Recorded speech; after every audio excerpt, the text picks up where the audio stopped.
Shin Mem Ches Shnas Tismach. It was Shabbos Parshas Vayetze Zayin Kislev. So the Rebbe begins that it says Vayashken Lavan Baboiker, that when Yaakov took leave from Lavan, so Lavan arose in the morning, Vayinashik Lavanov Levnoisov, and he kissed his sons and daughters, Goimer Vayelech Vayashav Lavan Lemkoimoi. And Lavan went and returned to his place. This was after he made up with Yaakov, after chasing after them. But Yaakov halach ladarka, and Yaakov went on his path, on his road. It's explained in Torah, the Chassidus parsha, but Torah's Chaim, Soif parsha Seinu, and also it's brought down in Torah, which is known as the Chassidus parsha of the week, and Torah's Chaim, which is from the Middle Rebbe. At the end of our parsha, Al Pi Maamar Yedua, based on the well-known aphorism Shah Torah Medaberes Bal Yonim V'Remez B'Tachtonim. The Torah is really speaking in the upper worlds, but it's just hinting to the lower worlds.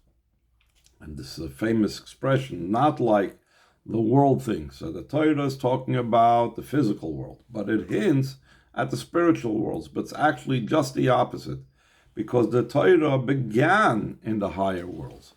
And from those higher worlds, it came down here. The Masha calls Vayashken Lavan Baboiker, therefore when it says that Lavan got up early in the morning, it's referring to the supernal whiteness above. It's a play on the name Lavan. Lavan Harami, who is not a nice person, but the meaning of the word Lavan is white. So according to Kabbalah, Chassidus, it hints at the most pure, unlimited level of above, Lavan Ha'elyon, the supernal whiteness. Ad, up until the least limited, the least defined level, Ad La'atzmusim Muhusi is Baruch, till Hashem's very essence and being. So Lavan, that great whiteness, that supernal whiteness, what does it do? That it says he kissed his sons and daughters.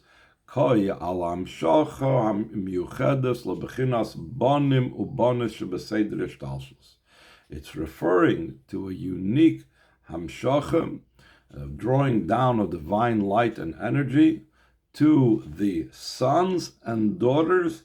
That's throughout the entire chain order of descent of the spiritual realms, the spiritual worlds. Banim hem zacharim mashpim. Sons, these are the males. These are the ones that give. Ubanos hein nekeves dahainun makablim. And the daughters, these are the females, the receivers. Shekol say the ishtalshlus nechlach lebeza and yanu the mashpia makabel. The entire chain order of descent is divided into two aspects of the giver and the receiver. This is also the reason why it says that also it has to be this way in the world as well, that there is a ashir and an ani. There's a person that's rich and a person that's poor, and the rich person has to give to the poor person, because the entire Seder Ishtalshlus is set up in a way of the masculine and the feminine, the mashpia and the makabel. Now, all of these levels, even the mashpia level, even the masculine level, receives from this Lavan Ha'elyon. Shnei mekabel mashpa miyuchedes mechinas Lavan Ha'elyon ba'ofen shel neshika, and both of them get this unique type of flow from the supernal whiteness in the way of a kiss. It doesn't just say any type of hamshachah, but it uses the term that Lavan kissed his sons and his daughters. What is the idea that's hinted with the concept of a kiss? A kiss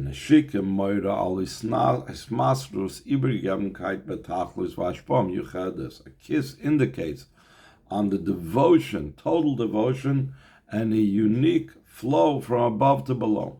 This is accomplished in the morning of every day. Every day, baboiker, in the morning. So there's also this idea, nimcha b'chinas Lavan Ha'elyon, comes down this supernal whiteness. Nesinas koyach miyuchedes ma'atzmusim uhusi yisbarach. It's a unique empowerment from Hashem's very essence and being. Vayinashik lebanov ulubnoisav, and that hashpah is expressed in what it says that he kisses his sons and daughters. Fine, that's all wonderful and exciting. That every morning we have this hamshacha from above. What does that mean for us? Everything the Rebbe, when he talks about something in Kabbalah, always brings it down in the practical sense. What does it mean in our avodah? Which is also a crucial difference between Kabbalah and Chassidus. Kabbalah will talk about levels, but won't explicitly, obviously it was understood by Mekubal himself understood, but it wasn't explicitly always stated what it means in our service of Hashem, knowing this particular level functions in such and such a way.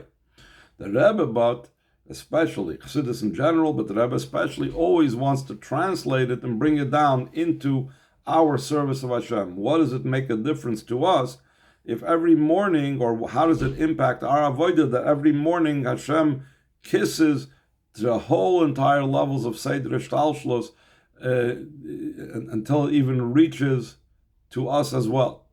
So he says in line 3,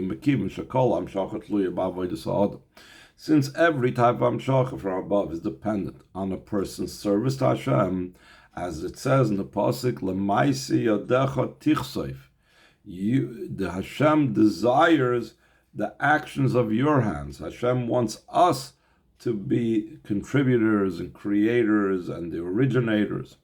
Lachein tzricha liyos gam avodas ha'adam bedugmas hamshacha zu. Therefore, there also has to be the avodah of a person that is similar to this type of amshacha.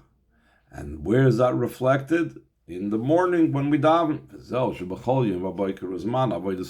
That's why every day in the morning it's the time of the avodah of davening. Like it says, Vayashken Avram b'boker. Avram got up early in the morning, Vayachvosh es chamoiroi, and he saddled his donkey. What does the getting up early in the morning and saddling his donkey have to do with davening?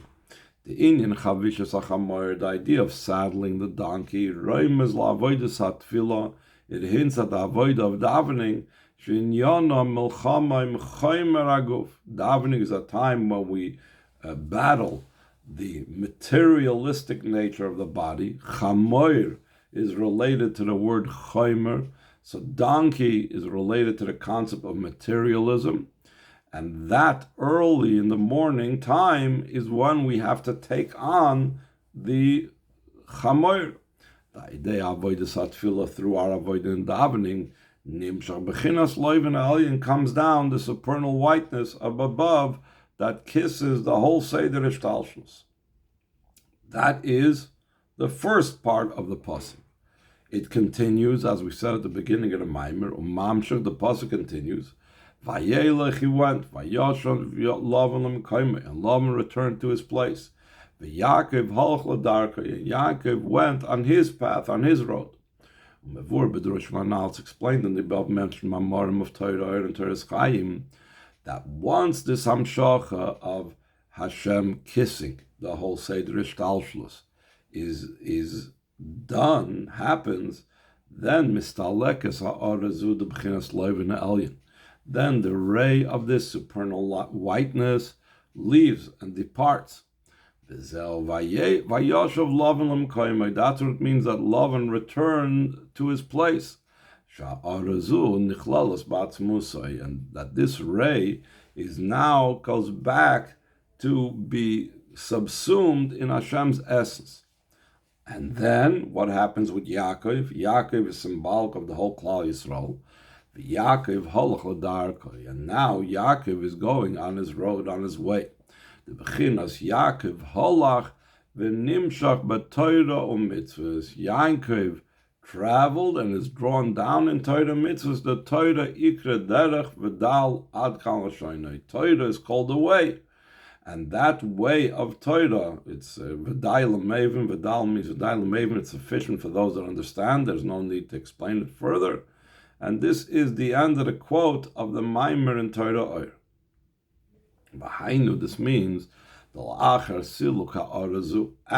this ray from the supernal whiteness departs, that's now when we have to do our avodah. So first there's the davening. That's when it shines this supernal whiteness from above.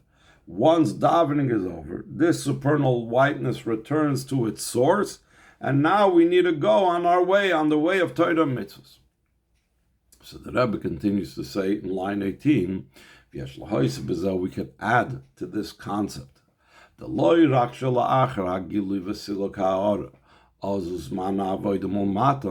only after the revelation and this removal of this ray, that's the time of the avodah from below, even more so. That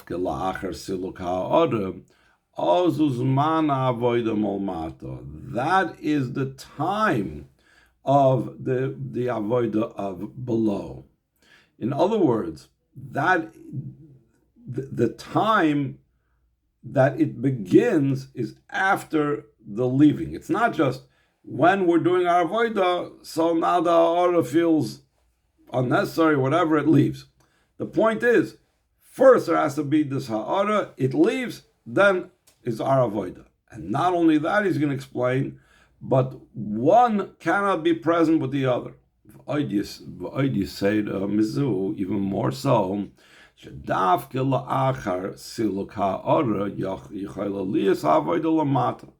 only and specifically after this ray leaves is it possible to be the avodah down here below. And he's going to explain what's the reason why you cannot have the avodah until this ray of that's shown, Vayashken Lavan, that he kissed and he drew down the Lavan Elyon in the morning, cannot be at the same time that we do our avodah. So now he's going to explain, via Shloimer, we could say, the explanation behind it is, why are they dependent that only when one leaves can the other begin?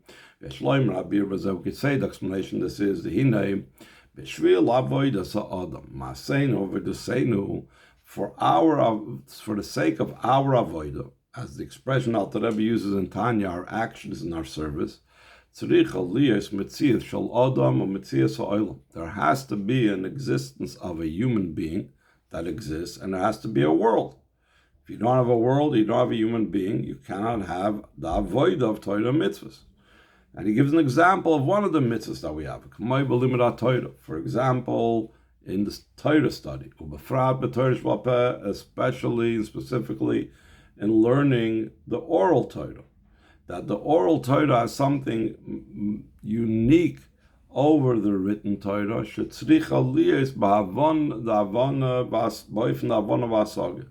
It has to be in a way of comprehension, it has to be in a way of understanding. The written Torah, if a person doesn't know what he's saying, and he's not capable of knowing what he's saying, he just can read the words, a person fulfills the mitzvah of Talmud Torah in the written Torah without understanding. In the oral Torah, in Mishnayos, Gemara, Halacha, all these things, if a person studies it without understanding, he does not fulfill it. This has to be understood, Gam b'seichel de nafshe bahamis, also in the mind and the intellect as the animal soul's mind works. And how does it happen? It starts off first, through first understanding the study in the intellect and mind of the godly soul, and then from the godly soul it goes even lower, that even the animal soul can understand. And in what type of way is this understanding? The Alter Rebbe explains in the beginning of Tanya, that when a person learns Torah, he becomes united with Hashem's wisdom, and through that with Hashem himself, in an unbelievable unity that there is no other unity similar to how a Yid is united with Hashem through the Torah study.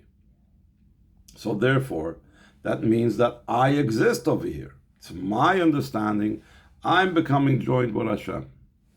In a similar vein, line 8, there has to be the refining and the choosing of the physicality of the world. You have to deal with the physical world. You're taking a physical object and you're choosing it and to use it for Torah mitzvahs. Zichuch is a more purification state. Even higher than that, than the birur and the zichuch, is the elevation of the physicality of the world. For all of the above, the both understanding and the idea of the doing mitzvahs with the world, for all of this, it must be that a person is in existence and the world is existing. But when the supernal whiteness shines in this world, it's impossible that the service of a person should be perfect. Why? The Chazal speak about that someone that makes a circle, draws a circle in the air to signal somebody when he's standing in front of the king, he's liable for a death penalty because it's considered disrespecting the king. So this means that when we're in the presence of the king, one cannot be any sort of existence whatsoever. So if we have to do Torah mitzvahs, that by its very nature demands that I should exist and the world should exist. But if the Lavan ha'elyon is shining, if Hashem's essential being is shining, so that does not allow for my existence to manifest myself. So he says in line 15, therefore it says, that's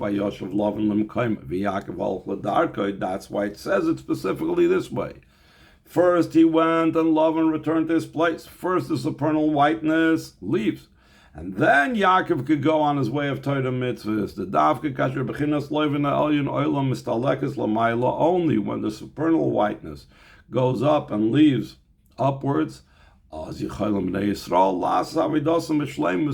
Yidden can do their avodah completely, because then they could serve Hashem with their existence, with who they are. He says at the end of line 18, we could say, this itself is the reason. Why does the whiteness return? The supernal whiteness leaving. It came down, let it stay here. Since the ultimate purpose is there should be the service of a person, therefore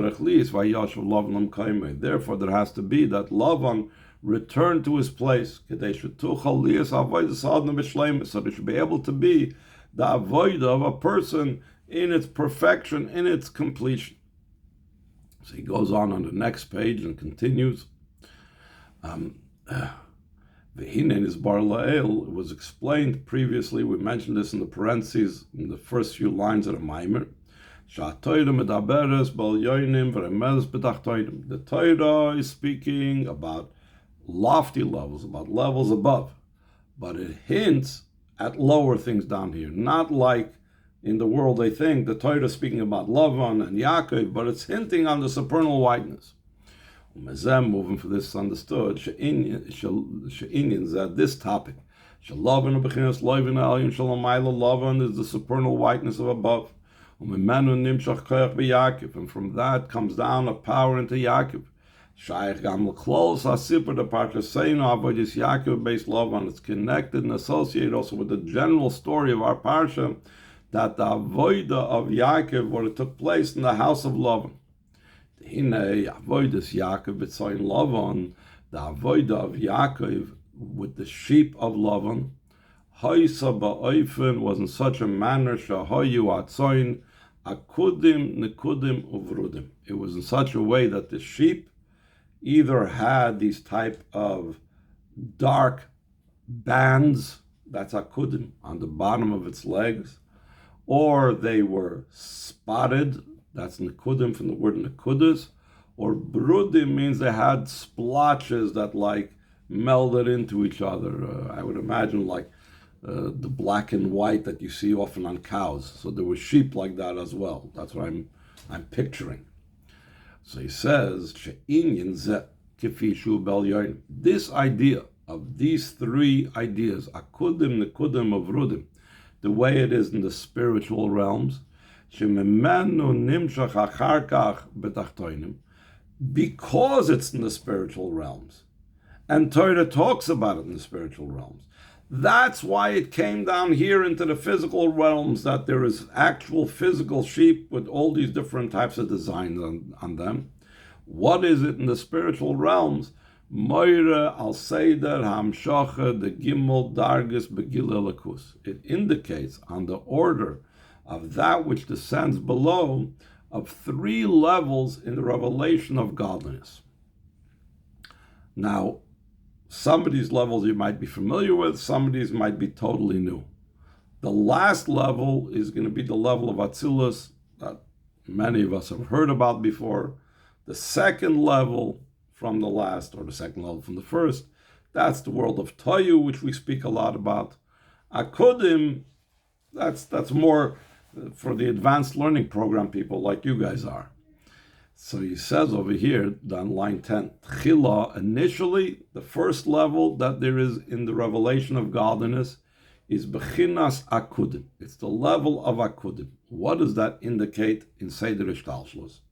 Normally, when we talk about Spherois are Oiros and Kalim.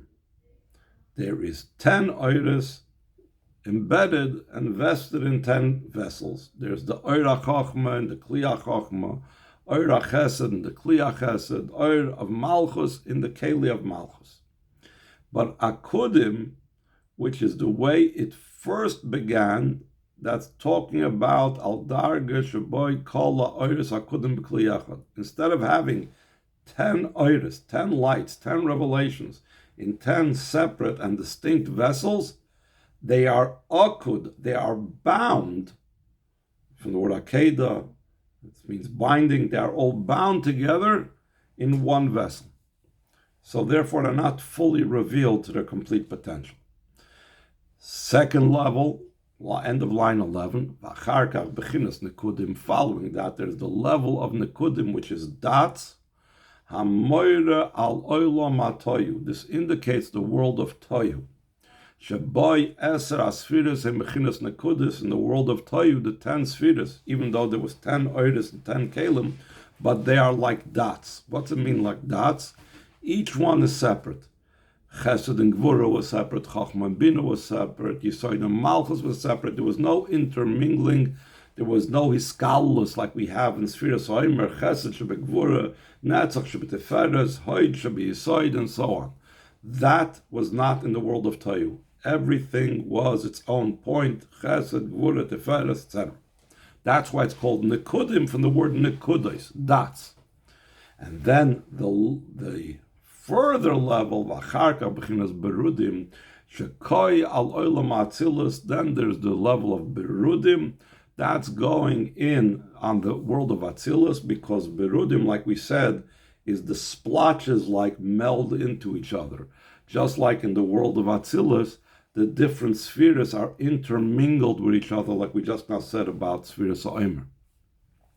The Zeu Seder HaMshacha, the Seder Ishtalshlus. These three things, Akudim, Nekudim, Verudim, Akudim, and Toyu, and Atzilus, this is the way Seder Ishtalshlus comes down. Just like it was in the sheep of Lavan in the literal sense.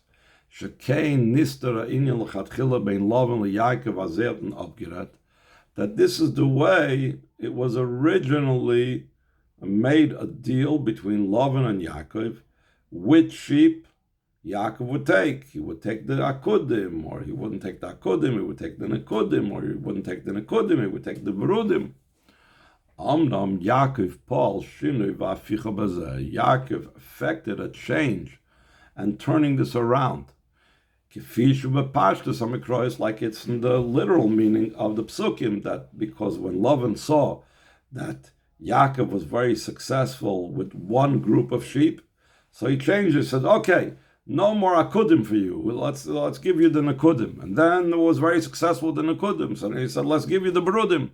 So Yaakov ended up, because of his success, changing everything around.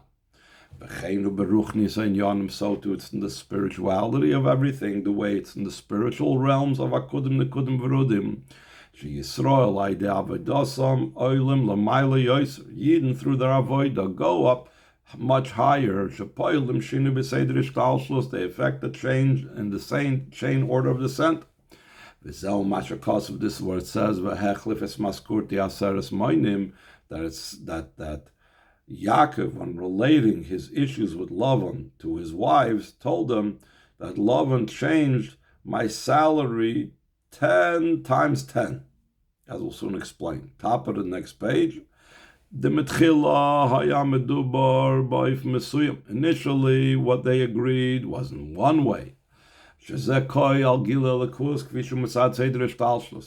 the original agreement of Lavan reflected the original level of Seder Ishtalshlus before Yaakov went and changed things around. Afterwards came about that he changed my salary that spiritually Yaakov and Klal Yisrael changes things around higher than the limitations, higher than the boundaries of the chain order of descent of these worlds of Akudim, Nekudim, and Vrudim. This comes down in the idea of 10 times 10, as Rashi explains, that moinim, mono is 10, and then aseres moinim is 10 times 10. Hainu eser kol ma'eser, meaning 10, the way it has 10 within it. Shizel mispar meyo, that's the number 100. Mispar asholim, it's considered a full number, a complete number. It shows on perfection. Like it's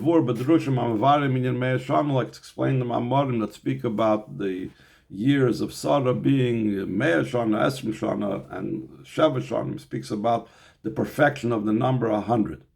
So what Yaakov Avinu did was he drew down and changed from levels that are way higher than the Brudim, Nekudim, Akudim, Nekudim of Brudim, and he brought this down in the number 100 in a state of perfection. The Rebbe explains, what does this mean in the practical line 9, but Pashtus, and simply put, Shaydei avodas Yisrael, through the avoid of Yidden Mamshichim Lamata, Loirak Bechinas Brudim. We draw down below not just the level of Brudim, Olam HaTzilus, the lowest of these three. Elagam Bechinas Nekudim, Ha'oris Merubim Olam HaToy. We also draw down the level of Nekudim, the much lights of the world of Toyu. It's brought down in Chassidus and Kabbalah that in Toyu, the reason why there was the breaking of the vessels was because the lights were too powerful. Yidden, through their avodah, they tap into these great lights and they bring it down into the world. And not only do we tap into that, from the level that they're all bound up in one vessel, even higher in the world of Toyu. And we bring down from even higher than that, from the supernal whiteness itself, Hashem's very essence and being. This comes down, mamish, down here below. Second paragraph on the page. Over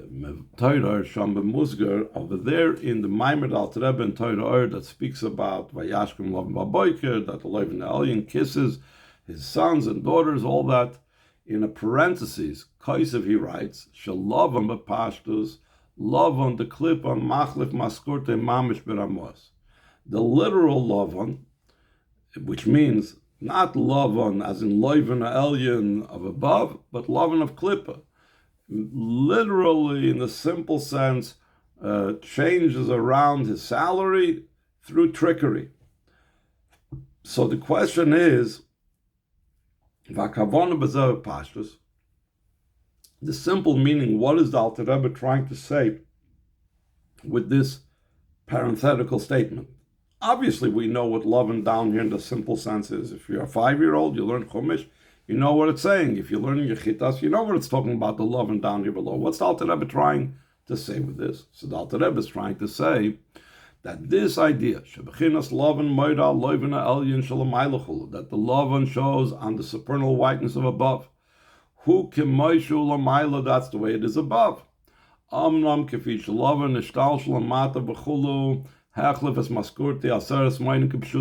way Lavan came down below, he switched my salary 10 times 10 in the literal sense.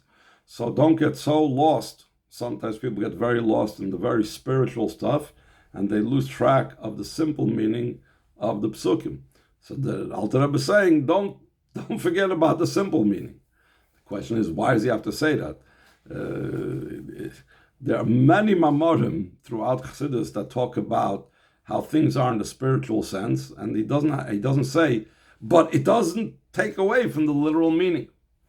So over here, the Rebbe goes on a deeper level. Says, why does the Alter Rebbe have to bring this in? We could explain the intention and meaning behind this is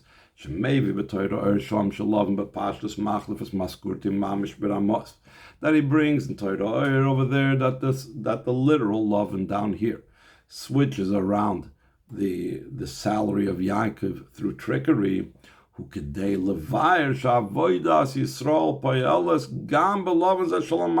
to explain that the avodah of Yidden doesn't just impact in the spiritual worlds that we get from Brudim and Nekudim and Akudim and even higher from Lavan Elyon. No, it wants to tell us that our avodah ruchnis impacts and influences and affects also this physical Lavan down here, the Lavan of the trickery Lavan. How come? Because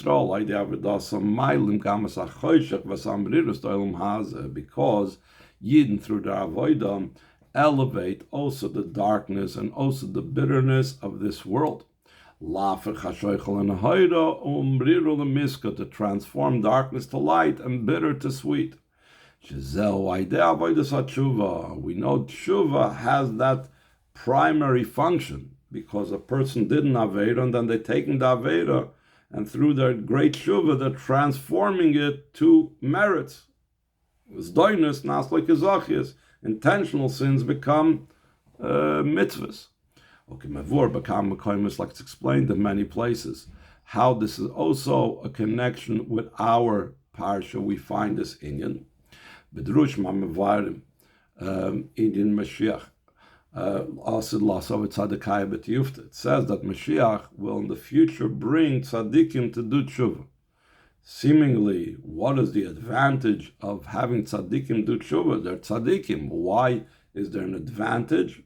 Because shemailas bal tshuvahi, the advantage of bal tshuva is shepoilim gam b'chosh ha'olam. They influence also the darkness of the world.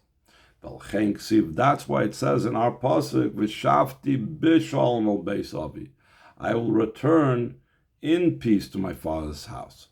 So the Chassidus explains b'shalom, beis shalom. It says in peace. You could divide it as beis shalom, two types of peace.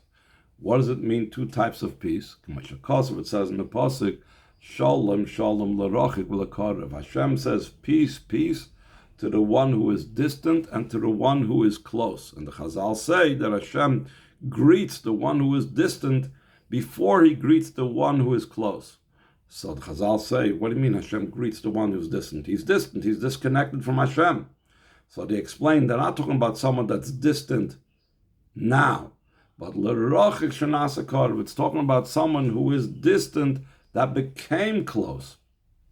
So that means this, we have two types of shalom. Shalom, a greeting, a connection of Hashem with the one who is karev, the one who is close, meaning the tzaddik. And then there's shalom l'rachik shenasa karev. There's the greeting and the peace that comes to the one who was far that became close. That means the Baal Tshuva. So that's the v'shavti b'shalom, that I will have the two levels of shalom, the shalom of the tzaddik and the shalom of the Baal Tshuva. And the adrab, even more so, the Baal Tshuva is greater.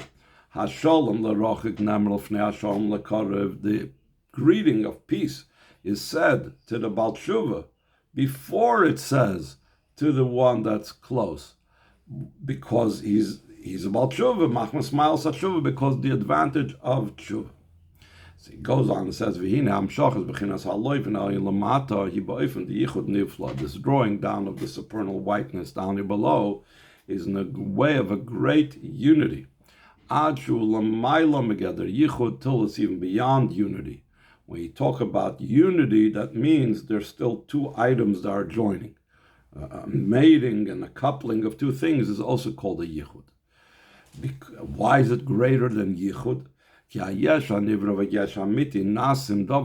Because the created yesh, the created existence, and the true existence of Hashem become entirely one, not a union of two things.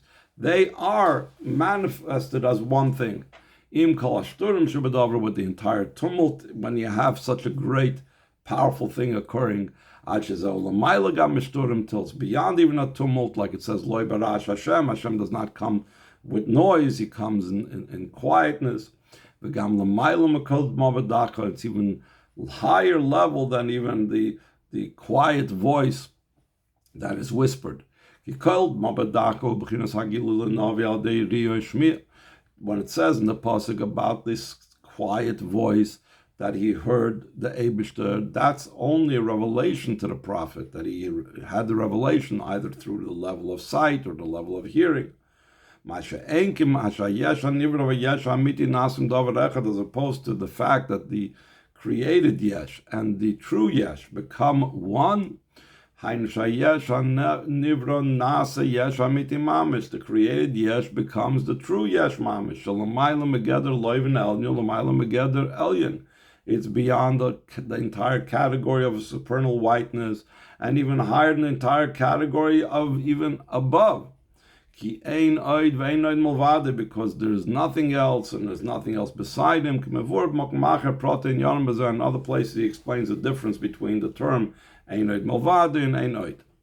The Inyan Zeh, this union that takes place through this type of avoida, the drawing down of the supernal whiteness, Nifol Gam B'chol Olam Kuloi, this is affected also in the entire world, Ubefrat B'Yisrael, and especially in Yidden.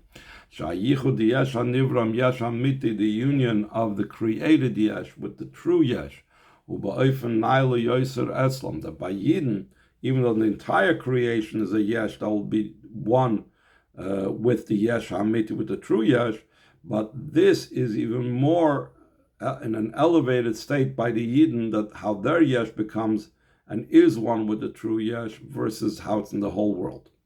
As it's known, Shepshitas HaAtzmus, the unadulterated purity and simplicity of Hashem's essence, Shoyde Gam B'Shittas HaKol Echad MiYisrael, rests also in the simplicity and purity of every single Jew. Let's skip the parentheses to the last page.